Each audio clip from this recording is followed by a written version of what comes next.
So this is Dr. Michael Hawks speaking to you again. The topic for today is malaria, and the slide credits go to Dr. Stan Houston. Our objectives for this lecture are to understand the global impact of malaria. So the take-home is #3 killer of children worldwide, but also there's an underappreciated morbidity burden. So 25% of children who have cerebral malaria end up with long-term neurocognitive deficits. #2 is a basic understanding of malaria biology, so we'll go through the life cycle that involves both a human host as well as a mosquito vector. And so it's a vector-borne illness, and so that's relevant to designing and implementing control strategies. Introduction to some of the unique and evolving epidemiology. So today, in 2014, malaria rates are actually declining worldwide, so that's good news. There's still some areas in Central and Eastern and Western Africa where malaria is still firmly entrenched, though. Finally, an introduction to malaria control. So we'll talk about some of the strategies that are used to reduce malaria transmission. So this quote is interesting, 1955, Paul Russell, saying, while keeping in mind the realities, one can nevertheless be confident that malaria is well on its way toward oblivion. Already as a malariologist, I feel premonitory twitches of lonesomeness. And in my own organization, I'm now a sort of last survivor. So that's back in 1955, and 60 years later, we still got lots of malaria around. So he wasn't quite accurate in his prophecy. And people are again saying the same thing. In 2007, Bill and Melinda Gates, big philanthropic money, are reviving the idea of eradication. They have an audacious goal to reach a day when no human being has malaria and no mosquito on Earth is carrying it. So, laudable goal, but history might, caution some humility. So, global impact of malaria. 108 countries and 1.6 billion people at risk of the disease. Some 200 million episodes of illness per year, and under 1 million deaths. That's the official WHO numbers. There's another publication in this Lancet that you see here, 2012 Murray, where perhaps a more careful, a different estimate, let's just say, puts the number above 1 million, 1.24 million deaths worldwide.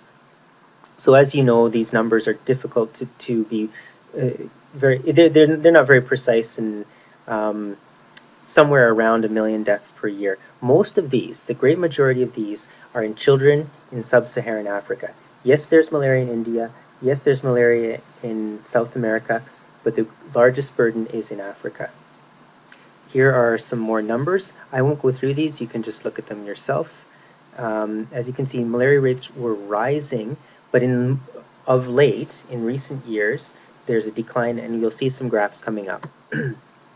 So this is just a slide comparing WHO to other published estimates, and you can see the WHO's numbers are off. So in this Lancet 2010 publication looking at malaria in India, the rates were quite a bit underestimated. Remember, the WHO relies on passive reporting from countries on their malaria rates, which may or may not be based on a microscopic parasite diagnosis. So it might just be cases of fever that countries are reporting.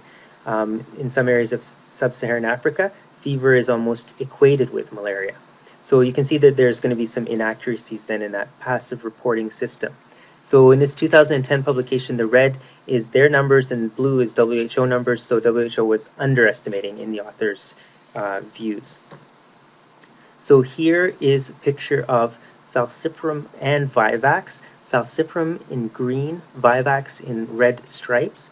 So these are two species, and we'll go through the different species of malaria, but these are the two most important species in man. Falciparum is the deadly one. Vivax doesn't usually kill you. Falciparum is the one that's most common in Africa. 99% of malaria in Africa is caused by P. falciparum, which also happens to be the most lethal ones. You get mixed falciparum and vivax in India and in South America, in the Amazon basin. All right, So here is the changing map over time of malaria since 1900s. You can see the map is shrinking. Northern or temperate climates that don't have such a stable malaria ecology, which means the vector is stably entrenched together with the malaria parasite. In those areas, in the temperate climates, it's easier to get rid of malaria with things like window screens and mass drug administration. So, however, in tropical climates, like in Africa, like in the Amazon, like in hot and humid India, it's more difficult to eradicate the mosquito vector, and so that's where it remains firmly entrenched today. This map, the latest one in 2002, in the dark red. So here's where the burden is highest, though, in Africa. The cumulative probability of dying from malaria from birth to age 80. So in some areas of the world, like Canada and North America and Europe, Russia, no malaria, not a real chance that you're going to die of malaria on a population statistical level. But in some areas of Central and South America and China, Middle East, there's a low probability, 0 to 0.1% lifetime risk of dying of malaria. In contrast, in some of these African countries below the Sahara, 10 to 20% lifetime chance of dying of malaria. So this is an important slide. It's complicated, but you should know about the malaria life cycle. The biology is important to understanding other aspects of the disease. So we'll begin with the mosquito biting the human. The mosquito takes a blood meal. That's number 1 here.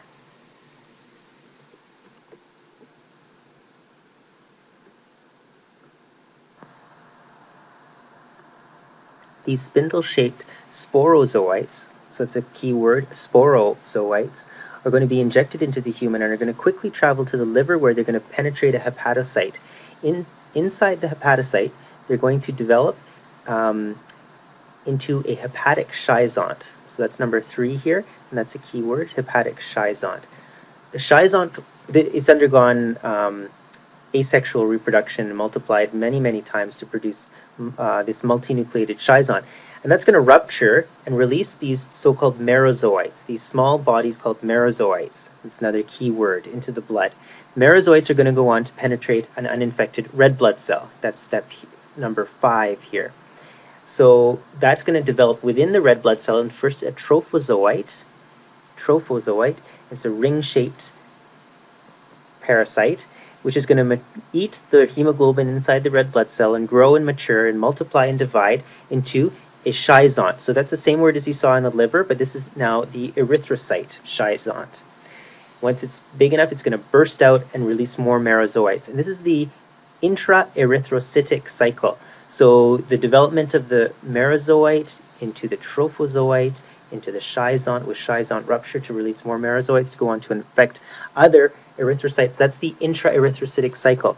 That intraerythrocytic cycle is responsible for all the symptoms of malaria: the fever, the jaundice, the anemia, and even the sticking of the mature forms, the schizonts and the mature trophozoites, to the blood vessels. That's part of the pathogenesis of malaria, the blockage of those vessels in your brain that causes cerebral malaria and other end organ damage, like your kidneys. And the sticking in the skin is what allows it to be taken up by the malaria parasite again. So by the mosquito vector again, rather. Once in a while, these intraerythrocytic phases undergo differentiation into a sexual form. So here they're going to form these gametocytes. That's number 7 over here. So a gametocyte is a sexual form, which is male and female. And in Plasmodium falciparum, there's this so-called banana-shaped male gametocyte, and this is the female gametocyte. The mosquito will now bite the infected human, take up the sexual forms, and they'll undergo sexual reproduction within the mosquito midgut. So these male and female forms fuse like sperm and egg to form a diploid organism. Oocyst becomes an ookinete becomes an oocyst, and this is all happening in the mosquito midgut. they mature into sporozoites and migrate to the mosquito salivary gland.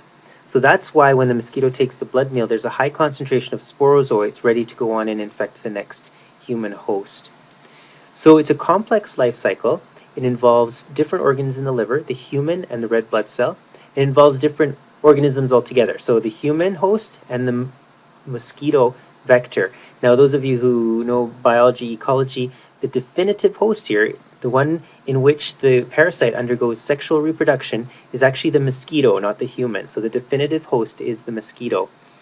There are differences between the parasite species, Falciparum slightly different from Vivax, and the main difference is over here in the liver. So Vivax forms a so-called hypnozoite, a dormant stage which may remain in the liver for months or even more, up to a year or more.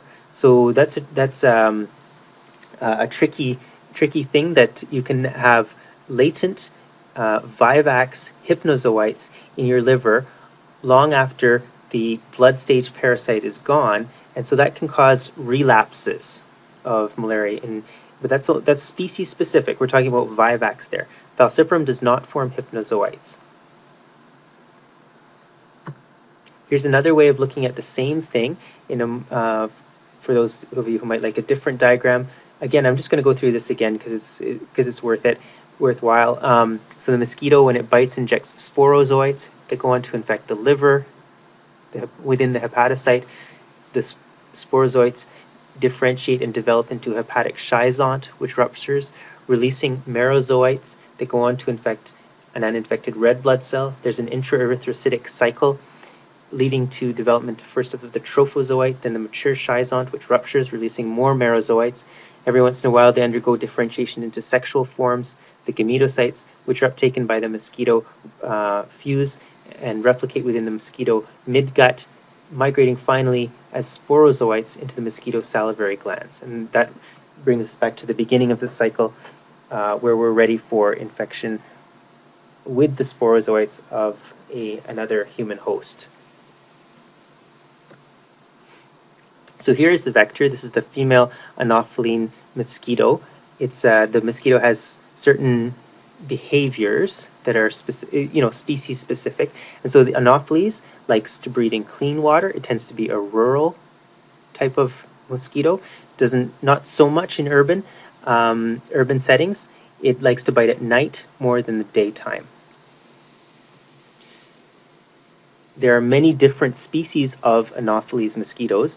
Anopheles gambii is the most common vector in Africa. There's others there, Funestus arabiensis. Some characteristics: they prefer to bite humans more than animals, indoor versus outdoor biting. The lifespan, roughly on the mosquito, the malaria parasite rather, takes about a month to develop at 30 degrees, and it's temperature dependent. So at cooler temperatures, the parasite will take longer to develop. So that does have an impact on transmission and makes it more stable in areas where the parasite can develop faster in the mosquito. Breeding sites, as I mentioned, it likes clean breeding, so rural areas more than urban, and insecticide resistance. As we develop bed nets to provide a chemical barrier against mosquito bites, mosquitoes can circumvent that and actually develop resistance, and that's emerging and seen more and more in Uganda and elsewhere.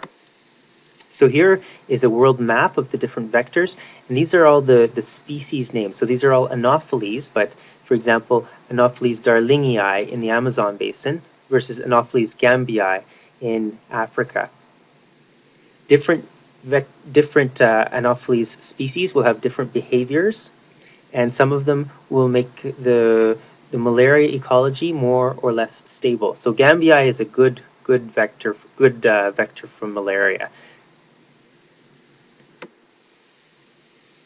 So there are 5 malaria species, and they're compared in this table here. The most common one in the world is Plasmodium falciparum. That's also the most lethal of all the different malaria species. So Plasmodium falciparum, the most common, also the most lethal. Um, its life cycle, its erythrocytic developmental stage takes 48 hours from the invasion of the Merozoite through the development of the trophozoite onto the erythrocytic schizont and rupture. That cycle takes 48 hours. And so in classical descriptions of malaria in the tropics, they describe these cyclical fevers, and the cycle occurs on a 48-hour time frame for Plasmodium falciparum. And I'll go into that a little bit more. What it requires, though, to see that cyclical fever, is that the parasites all be quite coordinated in the timing that they all rupture and the timing that they invade and subsequently undergo their cycle. They have to be synchronized within the blood, and so that requires a fairly long duration of untreated malaria. So typically these days, you get a patient with fever and you treat them right away, and so the parasites don't have a chance to develop that synchronized life cycle. And so really those cyclical fevers in the classical description are not what you'd see in a setting where you have anti-malarial therapy, which is basically everywhere, even the poorest settings of Africa. So yeah, and falciparum also has a lot of drug resistance, and we'll talk at some length about that. Vivax, so the Plasmodium vivax is number 2 globally in numbers. Now, if they say, if it weren't for Plasmodium falciparum, Plasmodium vivax would be the most important parasitic disease of man. So it's a very important disease, but it's just in the shadow of its cousin Plasmodium falciparum. Vivax does not usually kill you. It can rarely. There's reports of it, of severe disease and respiratory failure and so on, but usually it doesn't kill you. It gives you fever and rigors, and then your immune system kicks in and eradicates the parasite, or of course it's treated. So one of the reasons is it doesn't infect all red blood cells, but only the young red blood cells called reticulocytes. So that limits the number of potential host cells that the Vivax can go on to infect. The other thing that I've mentioned already is that Vivax has something special in its life cycle called a hypnozoite, a dormant stage in the liver. They can pop out months or even a year, more than a year after the parasite has invaded the liver. So that makes the treatment a bit tricky because you can have relapses, and you need special medications to kill the liver stage. So the typical drugs that kill the blood stage parasite don't touch the liver. You need something like primaquine to kill the liver stage. Vivax also has a 48-hour life cycle. So like falciparum, it's on that 48-hour cycle. Treatment is usually with chloroquine, but there is some chloroquine resistance for Vivax. Plasmodium ovale, like Vivax, it can cause liver hypnozoite stage, and so requires radical cure with different drugs to kill the liver stage. Now, this has been called into question, and researchers are questioning right now whether indeed there is a biological hypnozoite for Plasmodium ovale. It's a lot less common than the other ones, but about 1% of malaria in Africa, you'd see ovale. Its life cycle also 48 hours, usually drug sensitive. Again, less common. Plasmodium malariae causes a more chronic disease, does not have a liver stage, and its life cycle is 72 hours. So if you ever hear of some of the classic terms, tertan versus quartan malaria, this is the so-called quartan malaria because of its 72-hour cycle. Vivax and falciparum were called tertan malaria. Falciparum was malignant tertan malaria because it could kill you, and Vivax was benign tertan malaria. Those are kind of classic textbook terms. You don't hear them that much anymore. The fifth species, which is more recently described, is Plasmodium knowlesii, and this is a parasite of monkeys in Southeast Asia, and it was only recently recognized as a pathogen of humans because previously, when they were looking under the microscope, they were looking for morphologic features in it, and they couldn't easily distinguish it from some of the other malaria species. Now, with the advent of PCR, polymerase chain reaction, they can tease out the different malaria species and recognize that this primate this monkey malaria could actually infect humans. So that's a more recent addition. So there are 5, not 4 species of Plasmodium that can infect humans. This one can cause severe disease. And in autopsy series, reviewing their autopsy series with PCR, they did find some cases of Plasmodium knowlesii among patients who had died of malaria. So yes, this is just describing the recent recognition of Plasmodium knowlesii, which is a monkey malaria, which can infect humans. So here's the monkey, long and pigtailed macaque in Southeast Asia. So it has a very restricted geographic distribution. And yeah, here are some red blood cells infected with Plasmodium knowlesii. So you can read this. I won't go through line by line, but malaria has been recognized for centuries, and the best first-line agent that we use today, artemisinin and derivatives, have been used since ancient times in China for the treatment of fever. We mentioned already eradication, an effort undertaken under WHO guidance in the 1950s, which did manage to wipe out malaria from some countries, but certainly didn't touch Africa. Very soon after, with mass drug administration of chloroquine resistance spread worldwide and wiped out that drug from our clinical armamentarium. More recently, drug resistance is emerging to our best agent, artemisinin. So, and we'll go into that a little bit more as well, because that's an important hot topic for currently in the malaria field. So there's a whole bunch of things that malaria can do to a human. First of all, it can cause asymptomatic disease, so completely no symptoms whatsoever, and generally if you have some immunity to it from repeated exposure to the parasite, you might not have anything at all. It might cause an undifferentiated febrile illness, some fever, maybe a little bit of flu-like illness with headache and muscle aches, and that's what most adults would feel when they get malaria if they've grown up as children in Africa. It may cause anemia because, as you know, it infects the red blood cells, and can go on to cause more severe disease, including cerebral malaria if it hits the brain and sticks in the brain. It can cause renal failure. It can cause acute lung injury.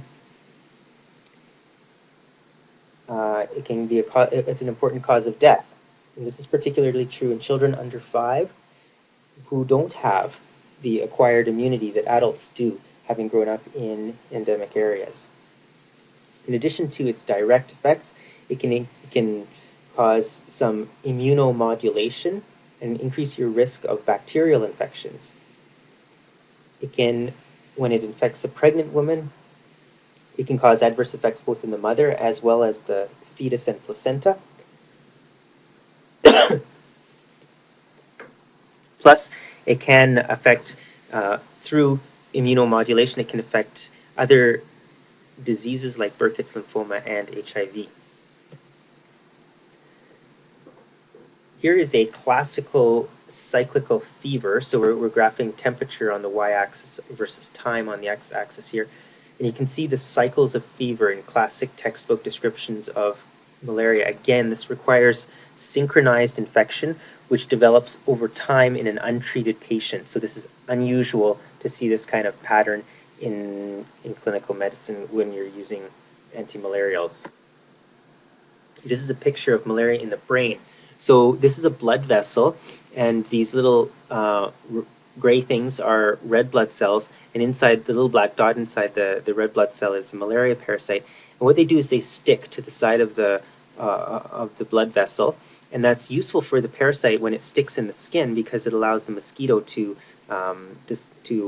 take up the parasite.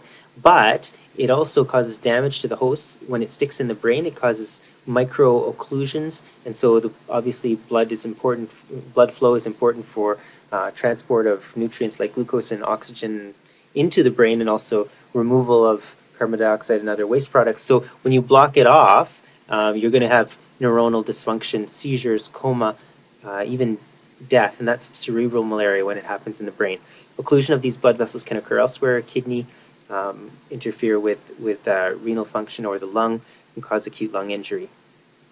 Speaking of the lung, here's an adult with so-called non-cardiogenic pulmonary edema. So there's a lot of fluid accumulating in the lungs as a result of actually an immunologically mediated phenomenon. It's not the parasite itself, but an immune response that's causing leakiness into the lungs. So this slide is actually a good one to remember. So children have 3 distinct syndromes of severe malaria. So remember, children are important because they carry the largest burden of illness. So in children, the 3 main ones are the yellow, the severe malarial anemia, that's this large yellow circle. So that's low red blood cells. Altered consciousness, so that's related to brain infection, cerebral malaria in blue, and respiratory distress in pink. Now, of course, you can have a child with 2 or even 3 of these major syndromes. So these kids in the middle here, in this Venn diagram, in this overlapping area, have all 3: impaired consciousness, respiratory distress, and severe anemia. The percentages shown there are the mortality in each of the syndromes. So the lowest mortality is if you just have anemia. So a blood transfusion is curative, and these kids do well as long as they get blood. The one with the highest mortality is respiratory distress. So notice that cerebral malaria, or at least impaired consciousness, does not have as high a mortality as the respiratory distress does. So this is really the hallmark or the herald of a bad outcome, is when they start breathing funny. So yeah, so worth remembering that severe malaria in children is really 3 main syndromes. Other things like, the involvement of the kidney or some biochemical abnormalities, those are important and they do define severe malaria, but the 3 clinical, the main 3, big 3 clinical syndromes in children are severe anemia, impaired consciousness, respiratory distress. Host response to malaria. So this is incompletely understood, and we know some things, but certainly it's not fully elucidated. One thing is that immunity to malaria does not repeated exposure to malaria does not lead to sterile immunity. If you've seen measles once, or if you've got measles vaccination, and you're challenged with the measles virus, your body can fight it completely, and you will have sterile immunity. So no measles virus will be detectable at all.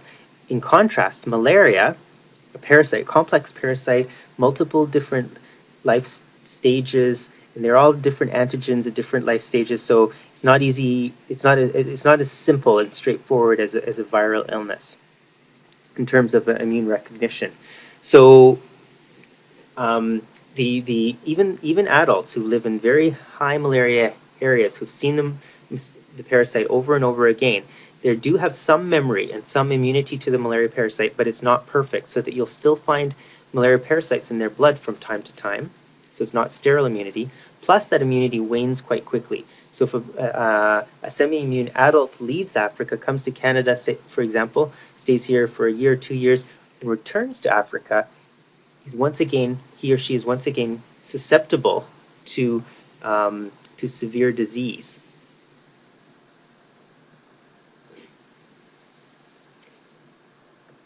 In very high transmission areas, the disease burden falls mostly on the young children because they're getting infected reliably at a very young age. And at that young age, they haven't seen repeated bouts of the parasite, and so they don't have this partial immunity.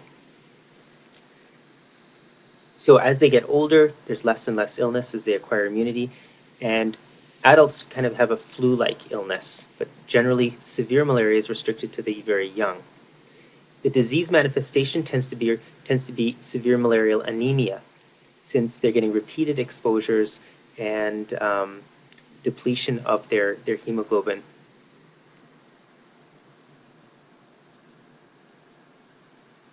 So immunity is partial, gradually acquired, and quickly lost, so it wanes.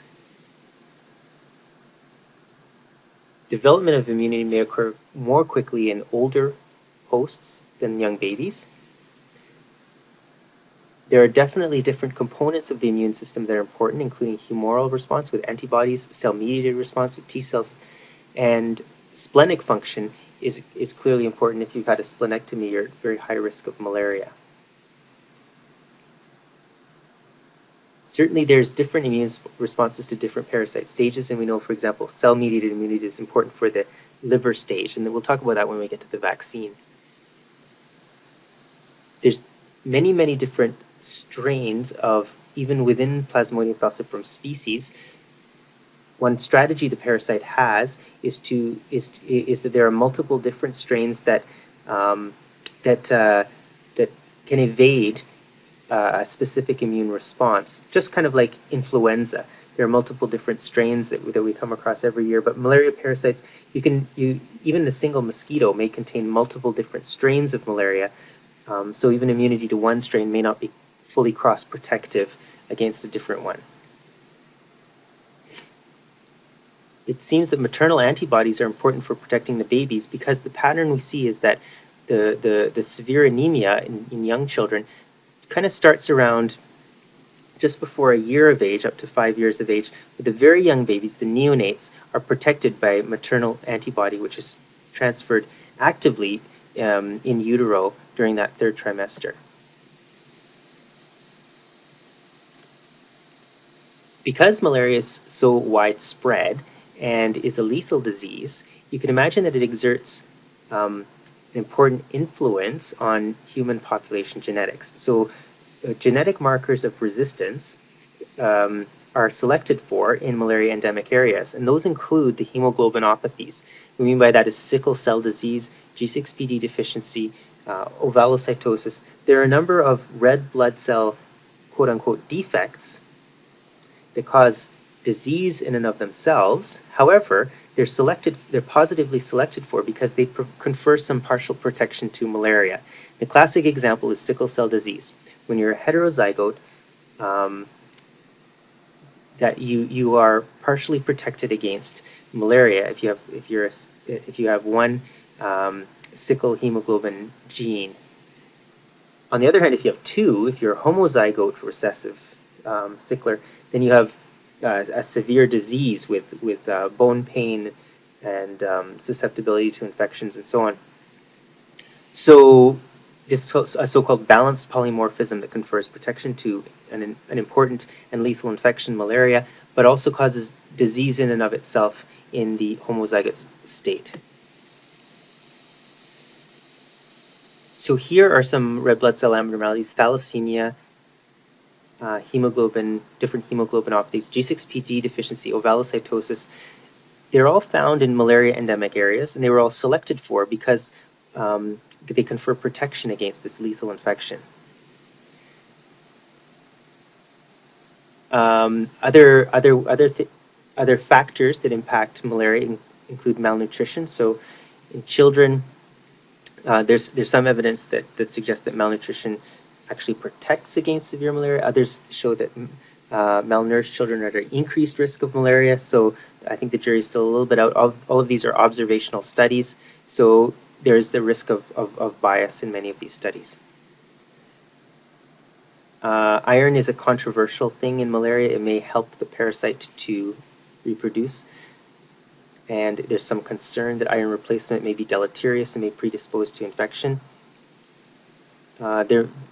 Zinc and vitamin A, which are known to protect against other diseases like pneumonia and diarrhea, may have some protective effect against malaria, but that's not yet well studied.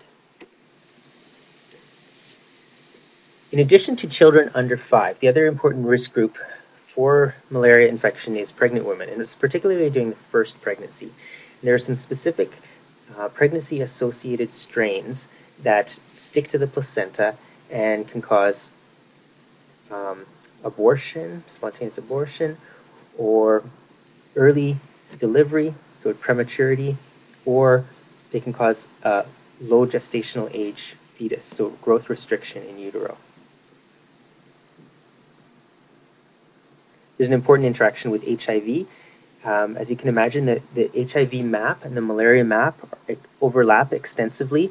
So areas with high HIV also have a lot of malaria, and the two appear to fuel each other. So an acute malaria infection will cause a peak or a spike in the HIV viral load, increasing transmission potential.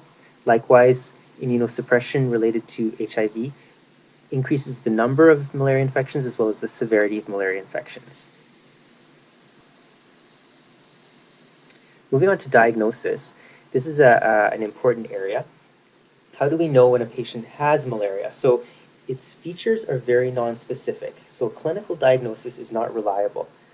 The hallmark is fever, but other things, headaches, myalgia, muscle aches, they're very nonspecific and can be due to viral illness or bacterial illness.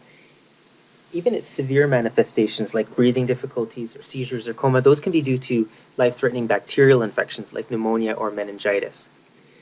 So there's always some ambiguity when a patient presents with fever and some other malaria symptoms because it could well be other types of infection, including benign ones like self-limited respiratory tract infections with viruses, or life-threatening ones like bacterial sepsis, pneumonia, or meningitis. Diagnosis, therefore, rests entirely on a parasitologic diagnosis, which classically has been done with a microscope. So that's the blood smear, thick and thin smears. You take a finger prick drop of blood, put it on a glass slide, smear it, stain it, and then look at it under the microscope. And you can look at those individual red cells and see if there's parasites inside. So what that requires, it's simple and it's cheap, but it does require expertise. And it requires someone to sit there and look at the slide, and it can be time consuming. So the other thing is you need a microscope, you need some electricity to power the light for the microscope, and you need to have all the reagents for the staining. So all of these are subject to resource, in a resource constrained setting. Maybe there's no money for a microscope, maybe the microscope can't be maintained, maybe technical skills for the lab techs, there's no quality control, we're not sure, we're not sure if they're providing a quality diagnosis. So those are all challenges with respect to microscopy. The other one is newer techniques, molecular techniques like polymerase chain reaction. This is nice because it provides an unambiguous, sometimes quantitative malaria diagnosis, but its real strength is it's very, very sensitive, more sensitive than looking at it under the microscope. You're looking for parasite DNA here. It's a very sensitive technique. The other thing we'll talk about next is parasite antigen detection. So first, though, look, this is a thin smear of malaria. They've taken a blood smear and put it on a glass slide and stained it so that here you can see individual red cells in the reddish color, and inside an individual red cell is this ring-shaped trophozoite of Plasmodium falciparum. This is a very heavy infection. You're seeing almost more than half of the red blood cells are infected. So this is an unusually heavy infection. Some of the red cells are multiply parasitized, like this one here has 3 different parasites in it. So this is the microscopy as the traditional diagnostic technique. This is a so-called thick smear where they lyse the red blood cells, and you can see through multiple layers of red blood cells the parasite here. All these little dots are malaria parasites. So this over the thin smear, because you're looking through multiple layers of parasites, has enhanced sensitivity for the diagnosis. Coming to antigen detection. So this is a technique where you have this is also called rapid diagnostic tests, and you take a finger prick blood test, you put it on this strip.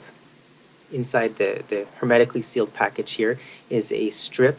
You put your drop of blood, put a little drop of buffer, the blood migrates up the strip and will leave a band if the malaria antigen is present, and there'll be no band if there's no antigen present. So it gives you a rapid visual clue that whether or not the patient has malaria or not. So it's quick, it's easy to train people to do this, much easier than microscopy, and it turns out that the test performance characteristics, the sensitivity and specificity of this rapid diagnostic test are as good as microscopy. And so they've been rolled out, they're currently being rolled out worldwide, and they're very useful for providing parasite-based diagnosis even in remote locations where you can't maintain parasite microscopy. So malaria testing is important because if you don't know who has malaria, it's really difficult to know how to appropriately treat your patient. So there are many causes of fever, and malaria is only one of them. So differentiating between, say, bacterial sepsis and life-threatening malaria is of critical importance to the outcome of the patient. So the other thing is that the real problem with malaria diagnosis in Africa, at least, and probably elsewhere, is that fever is often equated with malaria, and all patients with fever are assumed to have malaria and are given drugs, which may lead to unnecessary use, inappropriate treatment of patients with a lot of extra antimalarials. So what that does is it exposes people to unnecessary side effects. Plus, there's cost. Plus, you're putting a population pressure on the malaria parasite to develop resistance to those drugs. The more you use them, the greater opportunity is for the parasite to become resistant. So it's not only a question of getting the patient's treatment right, but it's also because of the massive overdiagnosis of malaria based on clinical findings, which are so nonspecific. We're also talking about accurate diagnosis in order to reduce the huge number of unnecessary treatments that are doled out day after day in settings that don't have access to good diagnostics. A 90% sensitive, 90% specific test could avert over 300 malaria-related deaths and about 450 million unnecessary treatments. That was based on a mathematical modeling report in Nature in 2006. So this Lancet article in 2004 calls the current level of malaria misdiagnosis unethical, and that there's a greater need for new diagnostics than there is for new drugs for malaria. Plus, the new drugs we have, artemisinin combination therapy, or ACT, are a lot more expensive than the traditional chloroquine or sulfadoxine pyrimethamine, so-called Fansidar. So when you're using a more expensive drug, you have to be more selective, and you have to get the diagnosis right if you're not going to waste a lot of money on unnecessary treatments. So given that, you need accurate diagnostics, and misdiagnosis was previously tolerated when first-line agents were cheap and non-toxic, but nowadays artemisinin combination therapy costs $1 to $4 per dose, so we need parallel investments in the diagnostics to avoid unnecessary treatments and unnecessary costs. Of course, there's toxicities. Of course, we don't want to expose people to unnecessary drug toxicity. And we've already mentioned antimalarial drug pressures, increasing the potential for emergence of resistance. So, Artemisia annua is a plant from which we extract the most effective first-line antimalarial therapy for both uncomplicated and severe malaria. So the artemisinin derivatives are the backbone nowadays of the WHO recommended first-line therapy. So artemisinin combination therapy, or ACT, is for uncomplicated malaria, and it's available in oral form. And artesunate, parenteral artesunate by the IV route or IM route, is for severe malaria, both derived from this same plant. And this plant was recognized in ancient Chinese herbal remedies as a treatment for fever, rediscovered during the Korean War and developed subsequently through a whole series of randomized controlled trials that ultimately showed its superiority to quinine, the old mainstay antimalarial, for the treatment of severe malaria in both children and adults. So, naturally, reducing in morbidity and mortality by treatment of acute episodes is an important element of the whole rollback malaria program globally. Case finding and treatment. For the uncomplicated malaria, safe oral medications exist. There is a drug resistance problem, and we've mentioned that for chloroquine, for Fansidar, now emerging against the artemisinins, which is a major threat to our current best available drugs. This is a history of resistance to antimalarials. Talked about chloroquine, talked about Fansidar, mefloquine, which you may have heard about as a drug for travelers' malaria. There's some resistance to it in Thailand. So if you're traveling to Thailand, you shouldn't really be taking mefloquine for prevention. Atovaquone proguanil, Malarone, or doxycycline are alternatives. Chloroquine resistance not only in P. falciparum but also P. vivax has been observed. And nowadays we're looking at artemisinin resistance, which is again a major threat. Here's drug resistance over the decades. So chloroquine resistance emerging in the late 1970s. The cure rate using sulfadoxine pyrimethamine or Fansidar drops in the 1980s. You see a drop in mefloquine efficacy at the 15 milligram per kilo dose and the 25 milligram per kilo dose in the 90s. Quinine, interestingly, and quinine in combination, has really maintained itself as an effective drug despite decades and decades of use. So perhaps because of its short half-life, quinine resistance hasn't been selected for despite a lot of doses being handed out for severe non-complicated malaria over the years.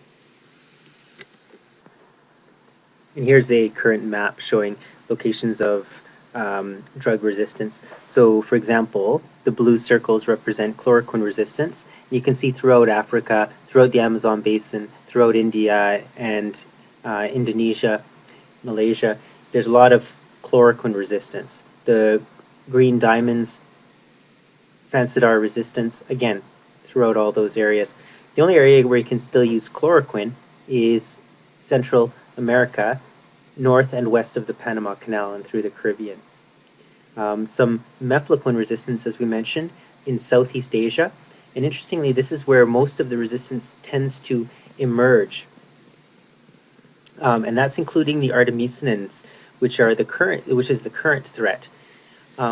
Just before we get to the artemisinins, though, just a graph showing that when malaria resistance emerges, malaria mortality increases. So this is data from Senegal, where they were using chloroquine, and here with the emergence of chloroquine resistance, you see increased childhood deaths as the drug doesn't work anymore. As I mentioned, artemisinin derivatives are superior to quinine, and this is a forest plot of several trials. There are two definitive randomized controlled trials, one called Aquamat and one called Sequamat, which demonstrated unequivocally in large randomized multi-center trials that artesunate provides a mortality benefit over quinine. It's also safer. Quinine causes low blood glucose, cardiac arrhythmias, so it's a bit of a toxic drug, whereas artesunate IV is quite safe and is not associated with those same side effects, so it's easier to use. Now, what we're dealing with now in Southeast Asia is emerging artemisinin resistance, and so this could be a potential problem in, 5-10 years' time. In this area called Pai Lin at the border of Cambodia and Thailand, they've documented slower reductions in parasite load with treatment. So here you can see these graphs, it's taking a longer time to eradicate the parasite. And so that's an indication of an emerging resistance. And so that resistance in the parasite population appears to be marching now to the Thai-Burma border, and is probably somewhere in the middle of Burma at this point in time. If resistant parasites reach India, the experts are saying that the horse will have left the barn and it's going to be too late. From India, parasite resistance is expected to quickly spread through Africa. And when it hits Africa, that's when we're going to see potentially millions of deaths related to drug resistance. So this is currently quite a big deal. And world experts like Nick White, who's a guru of malaria pharmacokinetics, really warning the international community about this problem and advocating fairly drastic measures at this point, i.e. concentrated eradication efforts in Burma to stem the spread of resistant parasites. But that would take a lot of resources and a lot of concerted political will to really go in and hit hard, eradicate malaria in Burma. Moving on now to epidemiology, just quickly go through these points. There's no animal reservoir except for Knowles Eye, which is a monkey malaria. Temperature is important. The hot tropical places have more malaria. That's because of the development of the parasite within the mosquito, which is faster at hotter temperatures. Vectors have different efficacy for spreading the parasite. Anopheles gambii in Africa is a very highly efficient vector. Urban tends to be lower than rural. It's because of the breeding preferences of the Anopheline mosquito. I'll just illustrate that Anopheles is different from Aedes. Anopheles is the vector for malaria rather. Aedes is the vector for dengue. Anopheles likes stagnant, clean pools of water, breeds in rural areas. Aedes can breed in even overturned pots or the rims of tires, so small, maybe dirty ponds. So Aedes, which transmits dengue, tends to be an urban disease. Malaria, transmitted by Anopheles, tends to be a rural disease. Although those are rules of thumb, I should say that in Africa there's enough malaria that you can catch malaria even in the city. So even in large centers, Nairobi, Kampala, you can still catch malaria even though it's a city. So it's a general rule of thumb, and yes, there's more malaria in rural areas. Doesn't mean you can't catch malaria in urban Africa. Variations in epidemiology can occur over very short distances. Here's the rural-urban illustrated by a graph. So we're looking here at the entomological inoculation rate, which is the number of infectious bites per human per year. In this particular graph, rural areas are shown, on average, the bar in this box plot is showing the average more than 100 infectious bites per year compared to an urban setting, about 9 bites per year. The entomological inoculation rate provides an important parameter in mathematical modeling of malaria. There's this,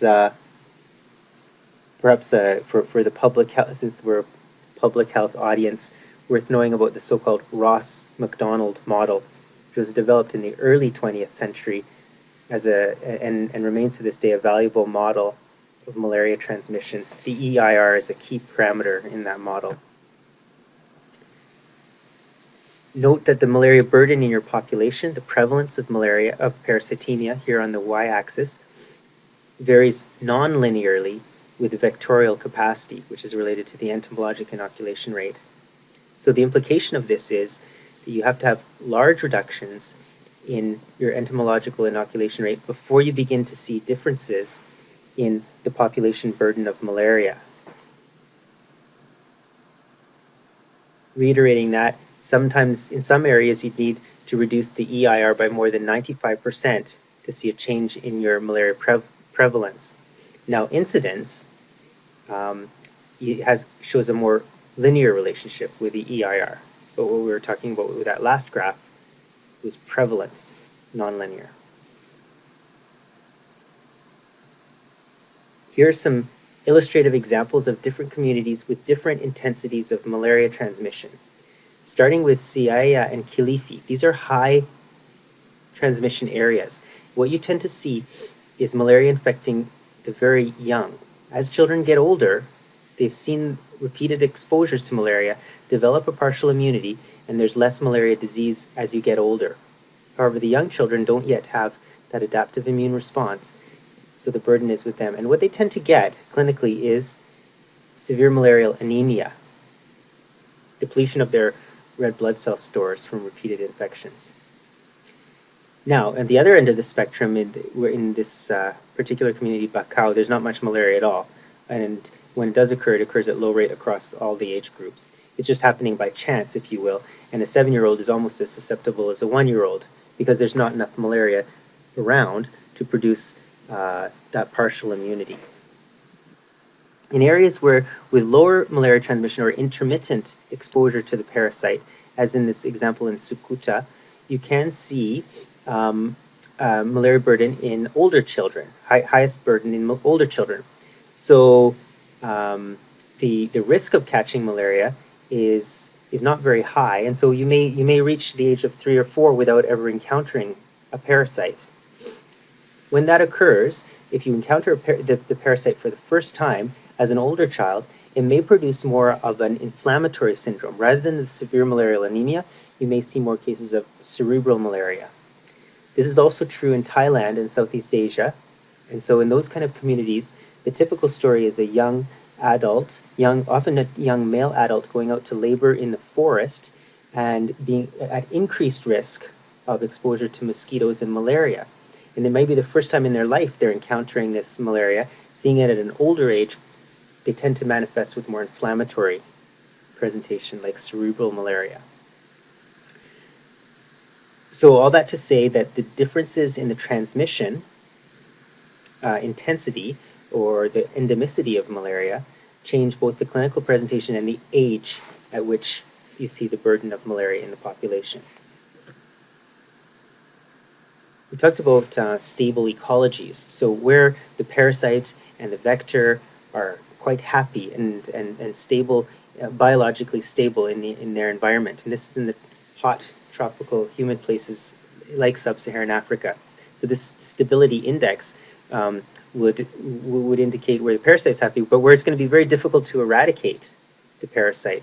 So you might need multiple concerted control efforts for a long period of time in order to touch the malaria burden in these areas. In contrast, the temperate areas where more difficult for parasite and vector to survive, it's easier to get rid of it. And we saw that in the malaria map over time, which showed the shrinking malaria map, that the temperate areas are obviously the easiest to get rid of malaria. So I think this just reiterates in areas with hyperendemicity or intense transmission, you see disease in children, tends to be severe malarial anemia. Immunity develops over time, and so the adults tend to get maybe a flu-like syndrome or fever, but rarely die of malaria. And there's no epidemics in that setting because the adults are partially immune. When the transmission is low or intermittent, and here typically we're talking about Thailand or Southeast Asia, Cambodia, Burma, the overall mortality is lower because there's just fewer infections. Ages are affected more equally. There's not much immunity. And when it does occur in the older children or young adults, it may produce more of an inflammatory syndrome like cerebral malaria. Epidemics can occur because there's not much population immunity. So we're moving on now to malaria control. Obviously, it's good for other diseases, but malaria as well, when the basic healthcare, primary health delivery and infrastructure is there for better diagnosis and treatment.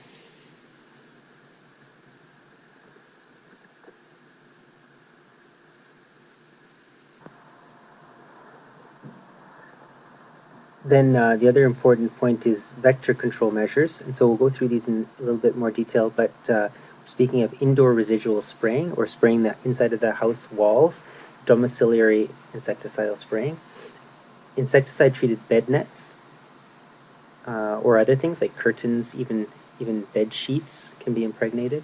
Control of larval habitats, so draining swamps. There's also, they've used guppies to eat the fish to eat a larvivorous fish to eat the larva, and then genetic engineering of mosquito populations. Not only genetic, but also biological engineering with other mosquito bacteria and stuff. So then there's IPT, intermittent preventive treatment, where you target the whole population, regardless of whether or not they have symptoms, on a periodic basis, give everybody antimalarials to reduce the disease burden in vulnerable groups. So they've tried it in infants, IPTI, children, school-age children, and then pregnant women, so IPTP, intermittent preventive therapy in pregnancy. And then, of course, the vaccine. And I'll go into a little bit more detail on the vaccine because it's quite topical. And, of course, you don't have to just use one. You can integrate them. So bed nets. Here's a picture of a bed net.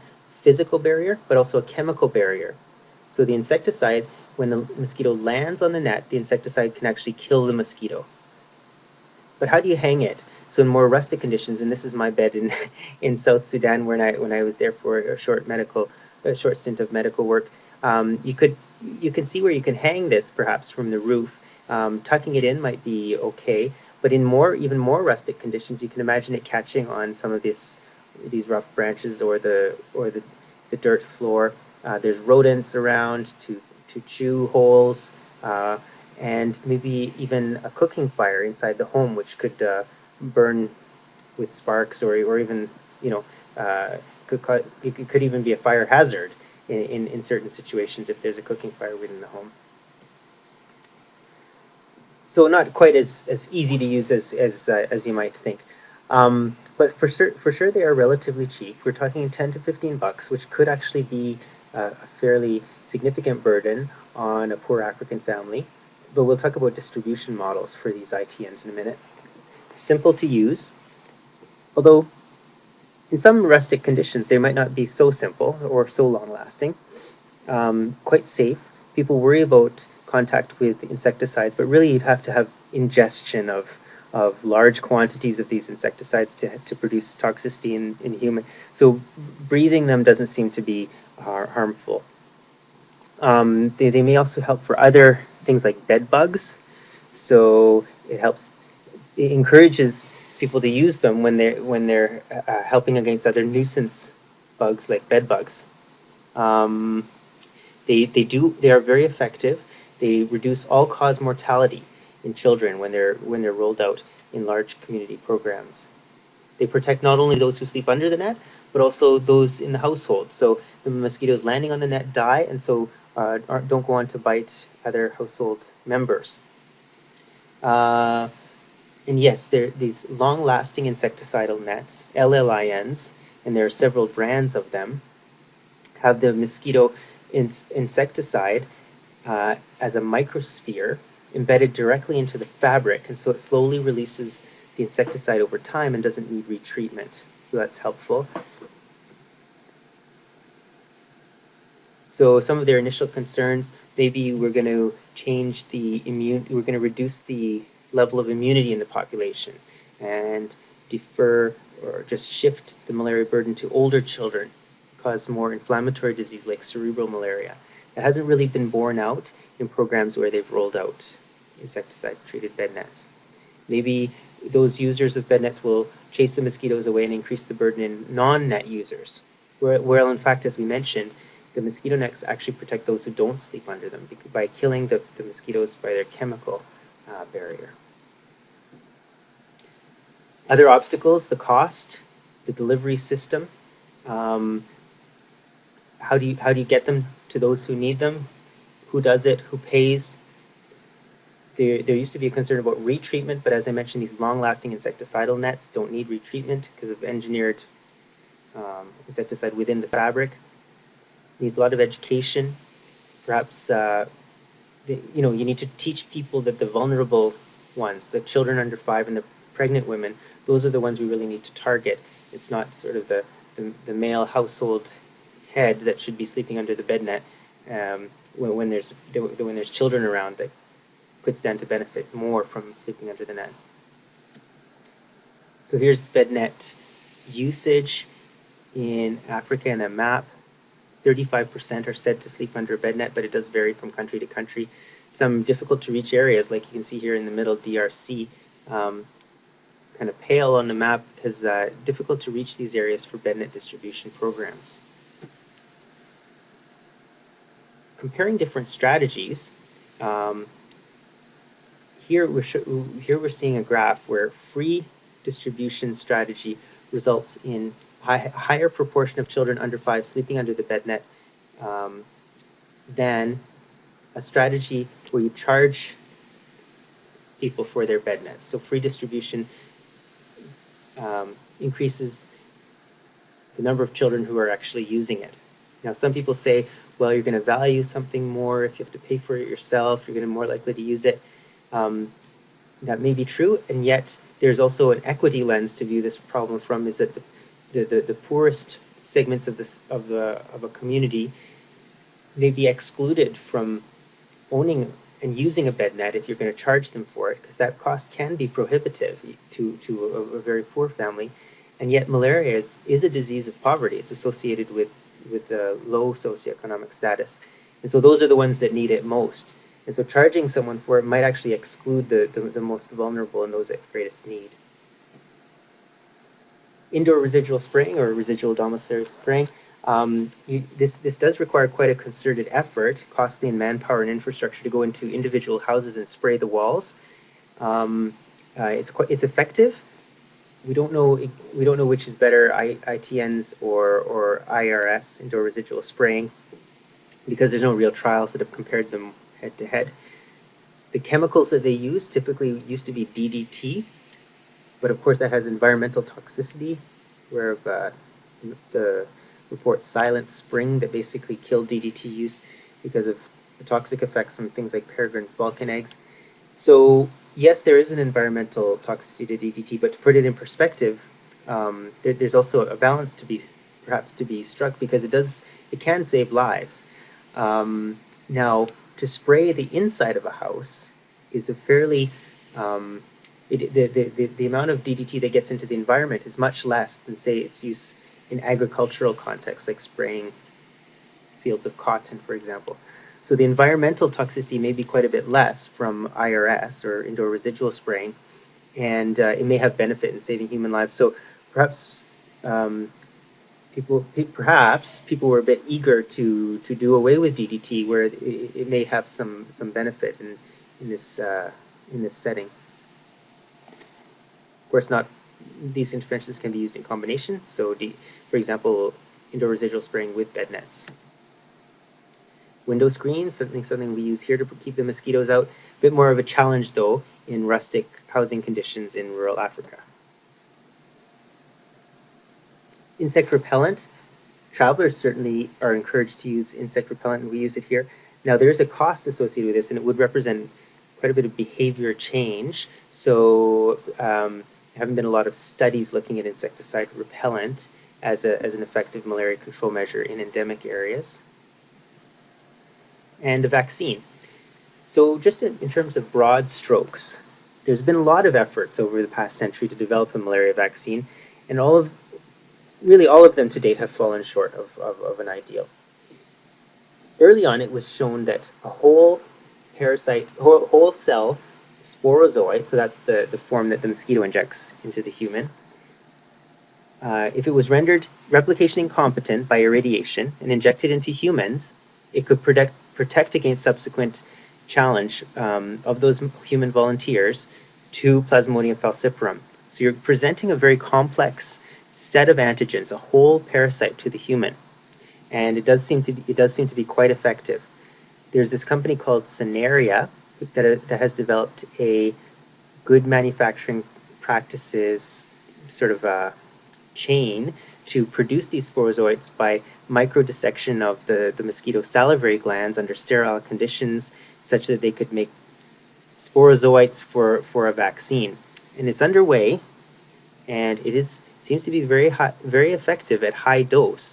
So they put out a recent science publication showing that some half dozen volunteers were fully protected against falciparum challenge when they received these GMP manufactured irradiated sporozoites. That's a pretty challenging manufacturing process, though. Not clear how much that would cost to roll that out into the to a mass vaccination sort of scheme. Okay, so that was the whole cell.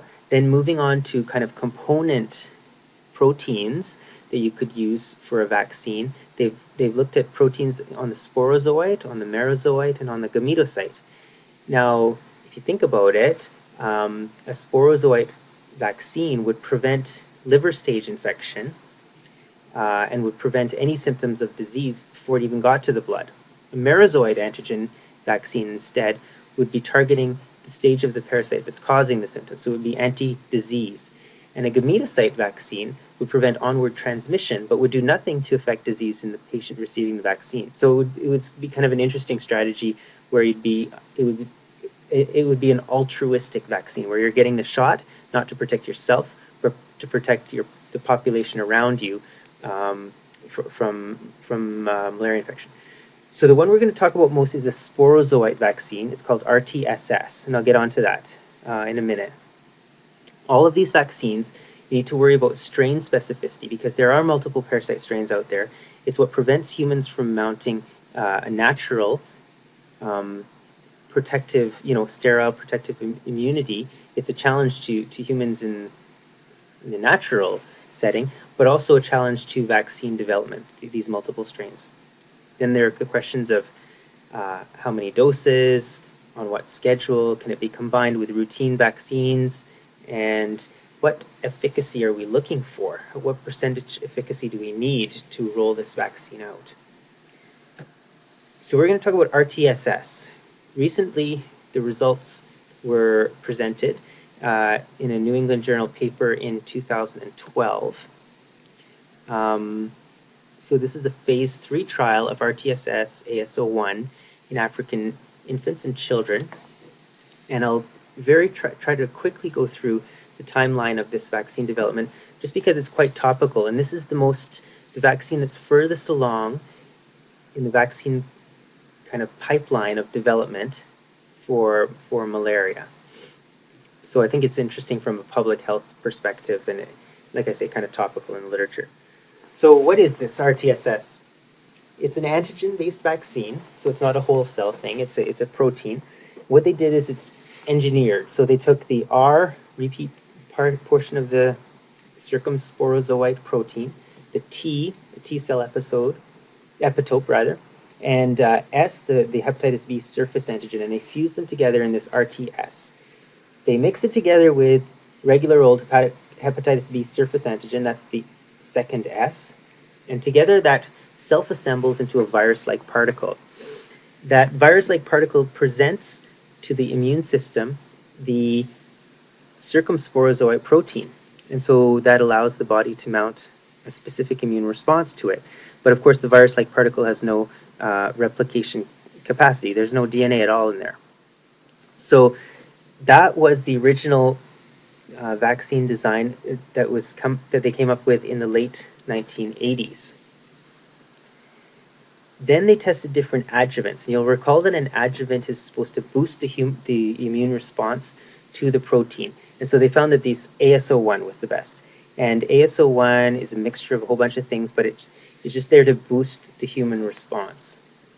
They tested it in adults and in children and showed that they did mount an antibody response. They could combine it with a routine extended program on immunization, EPI vaccines, and they showed that the malaria vaccine didn't interfere with the routine vaccines, and the routine vaccines didn't interfere with the immune response to the malaria vaccine. Then they did this phase 3 study that we'll talk about briefly in 2 different age groups, the young kids, 6 to 12 weeks of age, and the older infants and kids, 5 to 17 months of age.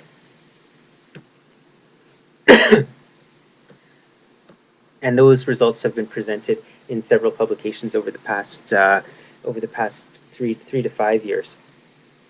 So this is GSK, GlaxoSmithKline, in collaboration with PATH Malaria Initiative, and PATH is sponsored through the Bill and Melinda Gates Foundation. The study sites for this were 11 sites across Africa, including Western and Eastern Africa, as you can see here. And here's just a brief overview of the study. They start with 7,000 patients, randomize them 2-to-1 to vaccine versus placebo, or control rather. And here's the follow-up. So you can see not, incomplete follow-up, but not bad, and the per protocol analysis. So there are two age groups: 6 to 12-week-old, the young infants, and 5 to 17-month-old, older infants and children. And each of the two age groups gets randomized to one of three study arms: 0, 1, and 2 months, 0, 1, and 2 months plus a booster at 18 months, or control. And for the young kids, they used the meningitis vaccine as a control, and for the older kids, they used rabies virus as the control. What did they find in the young kids? A disappointing, really, efficacy of about 30%, both against clinical malaria and against severe malaria. And here's the graph showing control vaccine. So in this case, it's the meningococcal vaccine.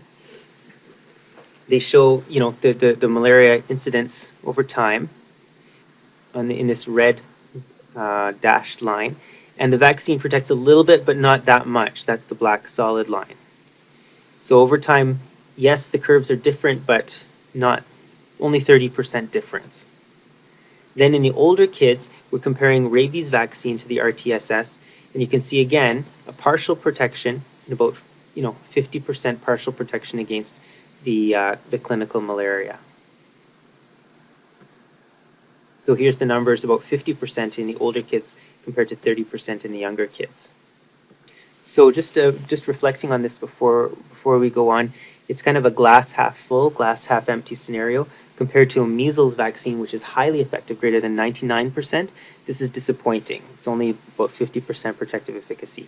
On the other hand, against such a globally important infection, perhaps a vaccine that's even though it works in only to prevent half of cases, perhaps that's better than nothing.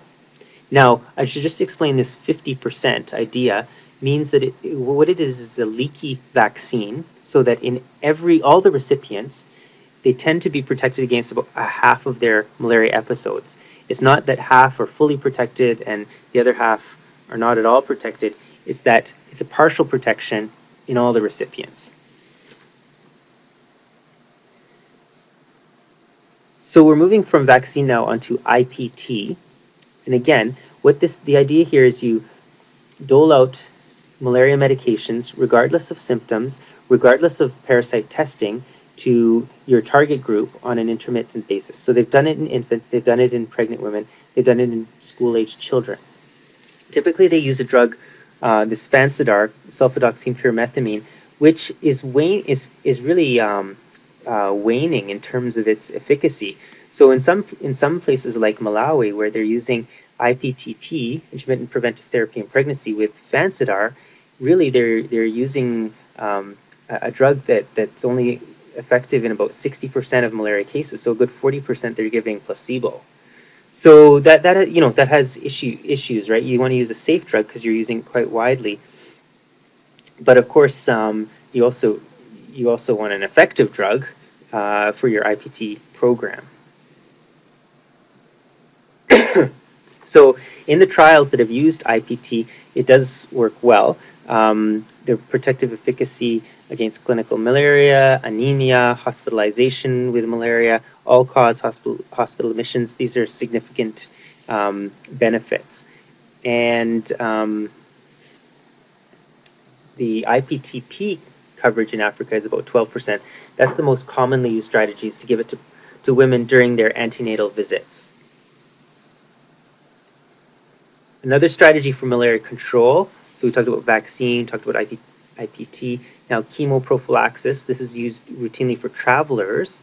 So when you go on a trip to sub-Saharan Africa or even Southeast Asia, India, Amazon basin, say Brazil, the travel medicine clinic will advise you to take chemoprophylaxis. Typically, we use mefloquine or Malarone, and that's a commonly used situation in travelers. In endemic countries, it represents a much more challenging thing because you have large numbers of people to treat, and it's going to be difficult to make that cost effective. Of course, you're exposing large numbers of uninfected people also to long-term anti-malarial treatment. So there's the drug toxicity problem, and of course the emergence of resistance under pressure. So this is not a strategy that's been widely used for malaria control in endemic areas. targeting the mosquito. There's some experimental work looking at genetic modifications of the mosquito. You can read about here. Also sterilization of the male mosquitoes. Also altering the gut microflora of the mosquito to interfere with that stage of malaria development that occurs in the mosquito midgut. Those have all been tried. They're interesting. They haven't been rolled out widely at this point. Just as an illustration, this island off the coast of Africa, with concerted, multi-pronged control efforts, including bed nets, IPT, improved diagnosis and treatment of cases, indoor residual spraying. They went from a baseline very high EIR to near eradication of malaria on the island. So we talked about, at the very beginning of this talk, eradication. And so earlier on in the 1950s, the World Health Organization supervised a program to eradicate malaria, and it did work in some countries. Those countries were outside of Africa, Greece, Cyprus, and so on. So the eradication plan was successful in some ways, but fell far short of a global eradication goal. Now in 2007, with this big dollars from philanthropy, i.e. Bill and Melinda Gates Foundation, people are again enthusiastic about the idea of malaria eradication, but that's a huge challenge and laudable goal again, but let's be circumspect about historical successes and failures in malaria eradication.